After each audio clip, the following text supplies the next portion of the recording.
Hello everybody and welcome back to my channel.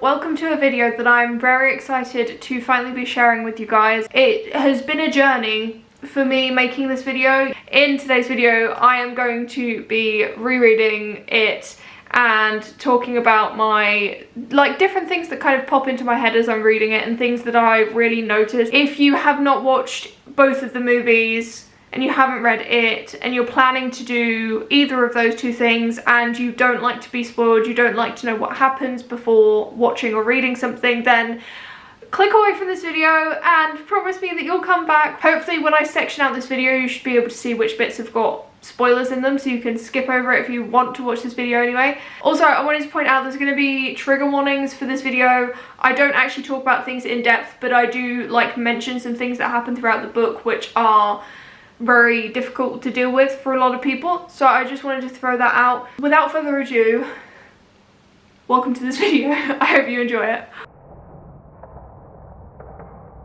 So far we have been introduced to George Denborough, who is also known as Georgie, and I think this is one of the most kind of well-known scenes of it. Is basically, you know, Georgie gets this boat, he's running and following the boat, which is kind of on this little stream thing, and then it falls down into kind of the gutters, kind of sewer area, and he looks down, and that's when we as an audience but also Georgie meets Pennywise, aka its most favourite form that he takes.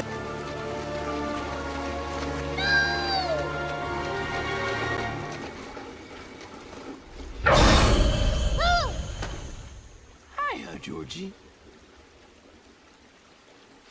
It's a sad demise for Georgie because Pennywise kind of tricks him into trying to get this boat and then ends up ripping his arm off. In the book, the way that it is done is basically that Georgie actually gets his arm ripped off and then gets kind of thrown back onto the street. In the movie, he gets dragged down into the sewers, which I personally think was a better alternative because it kind of makes that event more of a catalyst in my eyes and gives Bill a bigger motive because of the fact that his brother could still be down there. Knowing that Georgie's dead and that his body is there doesn't give as much of a motive for Bill and for the Losers Club to start doing their own sniffing around and then eventually coming into contact with Pennywise. And then in the second chapter of the book we kind of see a very similar event, which is one of my favourite things about the way that this book is written, is that we kind of flip-flop between the two timelines. Usually there will be parts from each timeline right next to each other, so you can read one after the other and they kind of have similarities. And the first chapter is to do with how it all starts in the 1950s and the second chapter is to do how it starts in the 1980s. We meet a man called Adrian Mellon and he kind of meets a similar demise to Georgie. The thing is that his is more provoked by other human beings. He is out with his boyfriend. This group of kind of local hooligans, local bullies, whatever, do homophobic things and eventually throw him over the side of a rail, a bridge, into a river where he is then taken by Pennywise and they actually see him. Granted, clowns are usually human beings in clown suits, but the actual language of the way that in the book Georgie describes Pennywise, as he says there's a clown in the sewer, the way that the people that are watching the event, the bullies, the way that they kind of describe it is they say that they saw a man in a clown suit, humanizing Pennywise. Even though they don't really know much about him, they see him and they automatically assume it's a human, almost as if I know a clown isn't, and particularly at this point, wasn't supposed to be something big and scary, but it's just the way that Georgie really doesn't question that there's a fucking clown in the sewer. He's there's a clown in the sewer. And the adults are more oh, I saw a man and he was wearing a clown suit. It's an interesting distinction. It kind of shows that kind of loss of imagination and seeing the world in a certain way. We are in the third chapter introduced to the members of the Losers Club. We have one guy who is Mike Hanlon. He stays behind in Derry after all these events happened in the 1950s. Mike Hanlon stays behind in Derry, the rest of them have kind of left, and Mike Hanlon stays behind and promises that he will call them all and sort of bring them back if these events start happening again. So that's what he eventually does. We are introduced to them all individually because they've gone off and they've started their own lives. They've actually almost completely forgotten what their childhoods were like, almost as if there's this like other force, this kind of opposing force to Pennywise, which is kind of like trying to help them through life. They also seem to be prospering financially, not necessarily within relationships, but they are doing quite well. The only two people that I would say that have like relatively healthy relationships is Bill, and then we've got Stanley Uris, who also is in a very healthy relationship. I would argue the person that's the most healthy and the most like has prospered the most, unfortunately he's actually the character that we lose the earliest, because we actually, when meeting him for the first time, we actually meet him at his own death scene. He just cannot take the idea of having to go back to Derry, so he ends his life. It's really sad, especially obviously now that I've read it like multiple times and I know who he is as a character. To go back and read it again is really, really sad. But even without knowing who he is, obviously it's naturally a sad thing. The rest of the characters, we meet Richie, who is a DJ and like just very funny guy. We meet Eddie, who is a hypochondriac and always has been, and that's influenced by his mum. Another character is Beverly. Oh, and yeah, I said we meet Bill as well. Bill is a writer. Bill is a stereotypical, a very stereotypical Stephen King character because he is a writer. Stephen King really likes to write about writers. So it's actually been a couple of days since I last updated you guys. I have been reading it slowly but surely. After the first section we get this kind of interlude which is about the history of Derry. It's about 20 pages long and it's basically just Mike Hanlon who is doing research, and it's written from his perspective. He's doing research into the history of Derry and he's basically going and asking people who may know something about it and kind of having conversations about that. One sort of common theme is that people either think that it's really boring or think that it's too sinister and that he needs to leave it alone. There seems to be this kind of like hesitance to talk about what's happened in Derry's history, and a lot of like brushing it off as, oh, we were in a recession, think people just die, like whatever. Do people just die? Well, yeah, they do, but like the amount that people are dying, there should be people questioning it.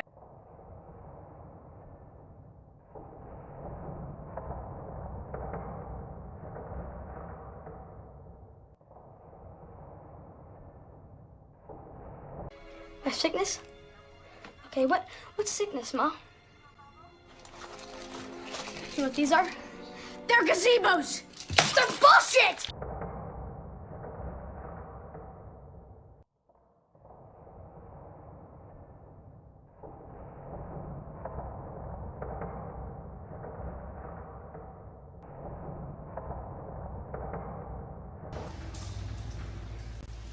Aren't you guys coming in?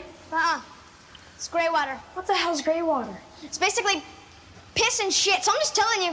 What are you serious? What are you... Doesn't smell like caca to me, senor. Have you ever heard of a staph infection? Also, your This staph is infection. so unsanitary. This is basically looking at some of the things that happened to them when they were kids, and essentially we kind of see how they first met it or like first interacted with it or something like that. So it's kind of just introducing you both to the kids but also to the many forms of it. I personally think that the book does a lot better job of showing how multifaceted, how multi-faced it is. The book has a lot more space to do that and a lot more space to kind of show these different sides of it and like show the fact that it truly is not a clown. It is just this entity that can kind of take on whatever the child's fear is. And I don't think that quite comes across as much in the movies, but that is purely because of the fact that a lot of the scenes that are sort of cut from the book and deemed, I think rightly so, unnecessary in terms of a movie are the scenes where we meet it in its different form. It shows kind of how fluid it is, and it's a great word to describe.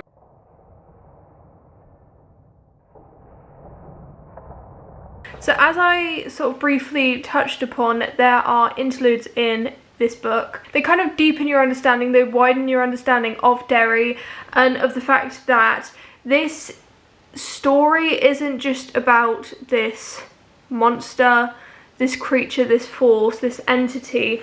It is about the way that it kind of destroys Derry as a town. It is this force, this entity which leeches off of Derry as a town and really fills Derry with this sinister, just this horridness that is actually tangible for a lot of people. We're hearing some stories from Mike that he heard from his father. His father was basically in Derry for a very long time. Throughout that period, he saw some shit. Some shit went down. And the way that he describes Derry is he just says there's something in the soil. It's almost as if he says that there's all these bad things that happen, but there's also good people. Like, there's really bad people, but there's also good people, which kind of reinforces that thing that I said of, like, there's a really negative force, but there's also a really positive force that is coming from somewhere which we just don't know.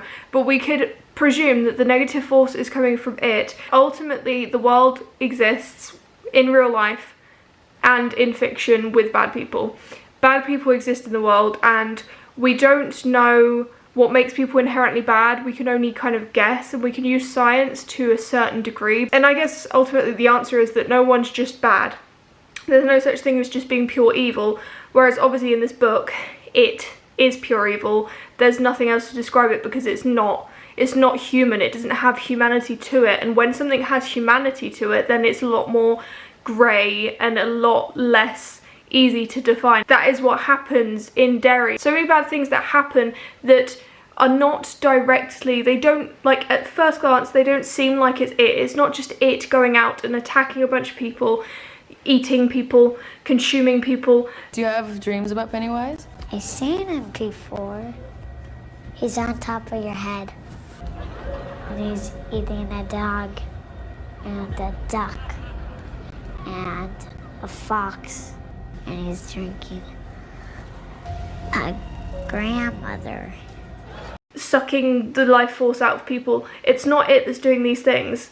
These things are done by humans that are probably influenced by it being there. The thing that I picked up on the first time I read the book, the thing that I really loved about it, and the thing that I realised that Stephen King is really good at, is just that mixture of real life horror and made up horror. These things live in a symbiosis, because it's, as I said, the entity kind of lives off of Derry, but equally fuels Derry in the fact that it kind of gives its hatred, its like impurity, its evil to people in Derry.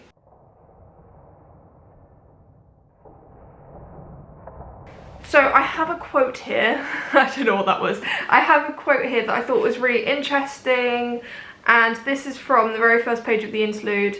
It is as if a monstrous sacrifice is needed at the end of the cycle to quiet whatever terrible force it is which works here, to send it to sleep for another quarter century or so. But if such a sacrifice is needed to end each cycle, it seems that some similar event is needed to set each cycle in motion. And that kind of sets our idea of like how do these cycle, because in Derry, like, people go missing a lot more often, especially kids go missing, kids end up dead, bad things happen, you know, all the very bad things that happen in this world happen a lot more often in Derry. We just kind of know this is a bit of a hotspot for any kind of violent crime. Every 27 years or so, we have these really big moments. The crime rate skyrockets, like, bad things happen a lot more than usual in Derry, which obviously is more than usual in the whole world anyway. This kind of describes the fact that these cycles start with something really bad. We have this 18-month period or whatever, and then it ends. Also shows the fact that, like, why is Pennywise so particularly connected to these kids? Like, why is he calling them back? The reason it seems that they are so connected to it is because they kind of like set a premature stop, like a premature end to this particular cycle, because it didn't end up going for as long as it usually would. Very interesting. This involves some of the scenes which are in the movie. There's also some scenes that aren't included, and some scenes that, like, I don't think would have translated well to screen, so I'm happy they're not in there. But they really add a lot of disturbingness to the story. We've got the rock fight. Go blow your dad, you mullet-wearing asshole! So this is where the kids also kind of get to understand how old Pennywise is. I mean, they already kind of know it, but like they get this photo album. Mike takes this photo album from his dad without his dad knowing, because this photo album kind of shows the history of Derry from a certain point, from like the 1700s or something like that. And he realizes that like he can see this clown in basically every photo, like it shows up at basically every historical moment. Oh, also, another quote. Eddie had never shoplifted anything in his life, but that sign always made him feel guilty, made him feel as if Mr. Keene knew something about him that he didn't know about himself. And the sign is a sign that says, shoplifting is not a kick or a groove or a gasser. Shoplifting is a crime and we will prosecute. And then I just wrote same, because I'm legit scared that someone's gonna accuse me of something that I never did and then somehow I managed to do it without realizing that I did it. Because like I'm just scared of getting in trouble in general. So every time I reread this book, I just remember how much I love Eddie. There's just something so funny about him. It's very difficult reading this book knowing what is coming ahead. And then we go on to probably one of the most disturbing scenes, which there's a lot, which is to do with the death of Patrick Hockstetter. If you have read this book, you might know what I'm talking about. Patrick Hockstetter is a character who I believe is still in the movie. He does get killed off. In the book, he doesn't play a massive role for the plot, but like he does have this one section which adds just an extra layer of what the fuckness to the story, and also adds another of those lovely real life evils that we kind of know and don't love. Hockstetter is just like this really messed up person. He, ever since he was young, has been really messed up. He killed his younger brother when he was like a baby. Like the brother was a baby, not him. Otherwise that would be a very strong baby. It talks about how he kind of feels like he's the only person that is real and that the rest of the world is kind of like this fake thing. So like if anything were to happen to him, basically the rest of the world would disappear because he is the only thing that's real, which like has a lot of, it's a very narcissistic like thought. It's like basically I'm the main character to the max. And he really, you know, and he's like truly disturbed and messed up because of that, because it gives him this sense of like this power imbalance where he feels like he can do whatever he wants. And that is probably the most dangerous thing, the scariest thing about a human being, is when they're in a position thinking that they can do whatever they want because they don't think it's going to have any consequences. And he's got this severe messed up idea of like, no consequences for me, I can do anything I want. So he does a lot of really terrible shit. Some people would say that kind of the pinnacle of this is, aside from killing his baby brother, we're gonna sidestep that, but like he, as a regular kind of hobby, I guess, steals like neighborhood animals and kills them. It is very messed up, but he gets his comeuppance because Pennywise does find him and kills him. I think it's something that a lot of people could do without reading that chapter, and I don't think it's something that needs to be discussed. I think that ultimately some people think that like personally I could read that and that just adds an extra layer to my kind of, not theory, but my appreciation of the book for like showing different elements of horror, being like made up horror and real life horror. But for a lot of people, like I've seen a lot of people talk about how like disturbing and unnecessary it is, which completely understand. I think as I get further into the book, I kind of realise more and more how different the structures are of the book and the movie, and I think one of the reasons is that it would be maybe a little bit too complicated to try and involve the way that this book is written, the structure of it, into the movie. It probably just wouldn't work in a cinematic setting. This book is so fluid in the way that it's told, going between the kids and the adults, to the point where Stephen King actually involves, within a chapter he goes between the two and kind of has this fluidity of starting a sentence in one timeline and then finishing it in the next, which I find really interesting. I really bloody love the structure of this book. I love the way that it's written. It's kind of unpredictable because it's not got a structure like a regular structure in the way that it switches between timelines, and it just adds this, as I said, unpredictability to it, which I think is really useful in a novel like It, where this is basically just about how unpredictable it is, and you don't know what's going to happen. The kids eventually figure out kind of how it functions, but they don't know fully. So obviously that kind of unpredictability from it is scary for them, and it kind of passes on this tension to us because we just don't know what's happening, like what timeline are we going to switch to next. Towards the end of this book, what is really happening is we see the parallel timelines of the kids preparing to face it for the first time and the adults preparing to finally defeat it.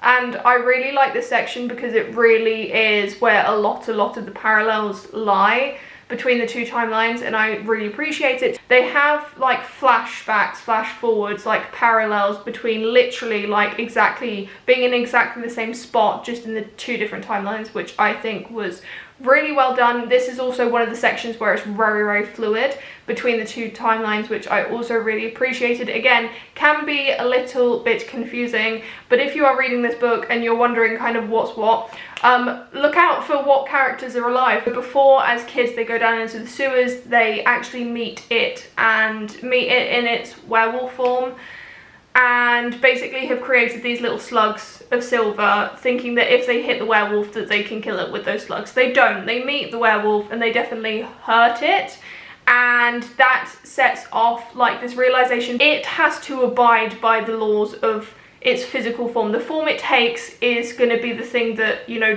decides how they can kill it. So that's why they try and use the silver slugs, realize that they can harm it through that, and then it kind of disappears, kind of like in the film where it does its like and then falls back into the thing like that. And that's in the house on Newbolt Street, and we don't return there, unlike in the film where the like big battle is kind of like what is in the sewers, but like you get in through the house. In the book they actually go down to the Barrens, and they, as I said in the two parallels, go down and try and find it for different reasons. I can't quite remember what the reasoning was for the kids, aside from the fact that they just want to try and defeat it as best they can, and they do a relatively good job. They definitely harm it a lot, and as adults they are actually drawn down by the fact that Bill recognizes some of his wife's stuff outside and like rushes down, and he just knows he has to get there to try and save his wife. And in this scenario it kind of has the upper hand because it kind of has drawn them down, and then the chaos ensues. As kids, nothing really bad happens to them. Obviously like they're hurt and like it's not a great situation, but like no one dies. They all come out in relatively intact, alive, scarred for life. Stan, poor Stan the man, he is traumatized beyond belief. He is definitely the most traumatized, which obviously reflects itself in the fact that he later kills himself when he finds out that they have to go back to Derry. But like aside from that, they are like relatively fine in comparison to when they're adults, when the potentially the saddest thing that happens in the book, oh my god, poor Eddie dies. Eddie gets impaled and then he dies, and can I just say it's done better in the movie for my personal liking, just because there's a little bit more emotion between Eddie and Richie. We have to go. Come on, Richie. We gotta go. Come on, Malik.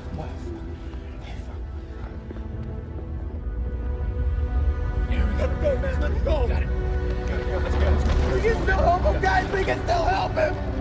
He's got nothing. Go. Whoa, get him. No. Guys, we can still help him. And their relationship, like regardless of what it is, regardless of what their relationship is, it's very beautiful and pure, and just it feels very real because they kind of like banter with each other, take the piss out of each other, but like truly have this relationship that I don't think many of the other ones have, because it's like they see each other as equals. I think there's not like that thing of like Eddie really looks up to Bill as well, but like he doesn't really look up to Richie, and Richie doesn't really look up to him. It's just kind of like this level playing field, which is really great in a relationship, whether it's a friendship or something a little bit more. In the film it hints towards it being something a little bit more. It's very cute. That's not what Stephen King's intention was with it apparently, but the filmmaker decided to add that in, and I thought it was gorgeous, and there was just a lot more emotion, and Richie just really being reluctant to let Eddie go, which I thought was really, really gorgeous and like tugs at your heartstrings and stuff like that. But still, in the book, the scene is also quite emotional. I don't think there's enough time for the emotion to unravel because it happens very quickly. Yeah, that happens. It's very sad, and they get out, and then they try and get on with their lives as best they can. It's basically the whole of Derry starts collapsing as a result of this like thing that's happened. So you kind of have to presume that like that means that, you know, that the deed is done. I am really sad to kind of let these characters go for a little bit, but I think also for my sanity that it's probably a very good idea that I kind of just leave it to the side for a bit. Whenever I reread a book that I consider one of my favourites, I always get worried that my thoughts have changed about it, that I'm not going to love it as much as I did. I tend to prove myself wrong on those worries. Like, I tend to realise that actually there's no need for me to worry because I don't personally change that much as a reader. My opinions of books tend to stay pretty much the same, and I always end up quite happily surprised in the fact that I still love the book. So I still love it so much. Even though it's not really the most important part of the story for me personally, one thing that really jumped out at me and like I was thinking a lot about this time reading it was the kind of love triangle thing situation between Beverly, Ben and Bill. There is always love between every single member of the Losers Club. Like, they love each other in a way that is not describable in any other way as just being like this very pure love of being in a really shit situation together and kind of being drawn together in a way that they don't know like why that's happened. But looking separate from that, looking at a more romantic love, I don't see that between Beverly and Ben when they are kids. I think personally the reason why there's such a different connection between Bill and Beverly is because they're both missing something and they can kind of sense that in each other. Whereas Ben is very much, aside from being in this scary situation, he basically has everything he needs. His mum literally gives him so much love, and not in an overbearing way necessarily in the same way that Eddie gets lots of love from his mum, who is just too overprotective, always scared that something's going to happen to him. But with Ben, it's just this very, very kind of natural motherly love that he always, like, he just has everything that he needs in terms of like emotional support, and that also shows itself in the way, like in his weight, and the fact that his mum is constantly giving him food, making sure that he's eating, making sure that he's healthy. That's almost like a symbol for the fact that he has everything that he needs. Bill and Beverly don't have that for two completely different reasons. Either their parents are very absent, or they're giving them the attention that is actually very detrimental to them. So for Beverly, we've got her dad, who is highly, highly abusive. Bill has got two parents, seemingly loving parents on the outside, but when you come into the inside and you see what his perspective is, ever since Georgie died, there's just been no kind of support or attention from them. So Beverly's got this abundance of attention, but it's kind of negative attention. Not kind of, definitely negative attention. Bill's got this lack of attention from his parents, and I think that might be the thing that kind of draws them together, like draws them towards each other, because they kind of, from both of their perspectives, there's this thing that they feel but they don't know what it is because they're too young. Personally, like, that's how I read it. It might not be the way that it was written, but that's personally how I read it, and I thought that was so interesting to see. It gets a bit muddled as they get older, and I think it's because it's this really weird kind of like conflict between, one, them being drawn back into their roles that they had before, but then also unconsciously being resistant against that, not wanting to go back, because if they go back into that, that means that automatically it's going to have the power that it used to have. So there is kind of this conflict which kind of manifests itself in the way that the relationships are between the different characters. Bill and Beverly naturally fall into this kind of like having this attraction between each other, and then Beverly starts to realize, like, at some point, and it's not explicitly mentioned, So I don't know whether she was consciously trying to turn on these feelings that she never really had, or she did have feelings and we just never really found out about them towards Ben.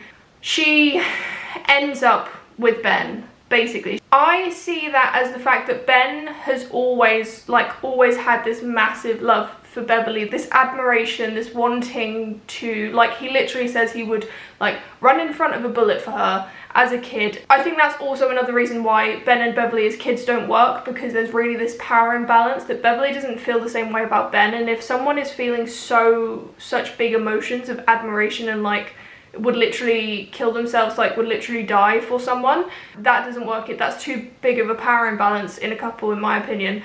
But like later on, as she's an adult, she kind of, I guess, realizes that he has this level of emotion that Bill maybe doesn't have. Also, Bill's got a wife, so that's kind of an issue. But I think that like she's gotten in this cycle where she ends up marrying someone who's very similar to her dad, is very, very abusive, is just a piece of shit. She, I guess, tries to break out of that cycle by realizing that Ben is literally the last person in the world who would act in the way that her dad and her ex-husband, well, her husband who's dead, her deceased husband, Ben is literally the last person that would act in that way. And although Bill wouldn't necessarily act in that way, Bill does have a level of power over Beverly that is somewhat reminiscent of the way that her dad had power and her husband had power over her. So I guess that like between Ben and Bill, she probably feels more for Bill, but Ben is a safer option. I think that's why she ends up being with him, even though she feels like, I guess, this raw chemistry kind of feeling with Bill.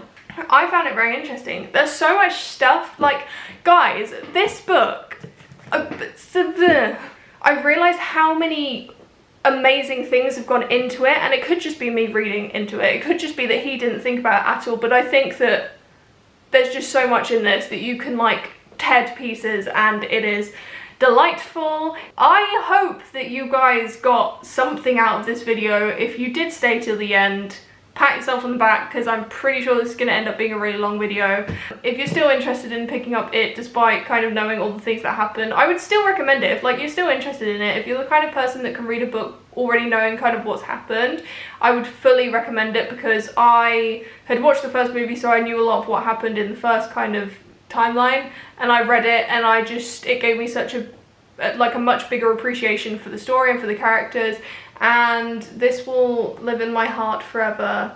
Thank you for watching this video. If you enjoyed this video, you're more than welcome to subscribe to my channel. It would mean the world to me, and maybe check out some of my other videos, and you know, it would be lovely if you return to see my next video. So if you do, I will see you then.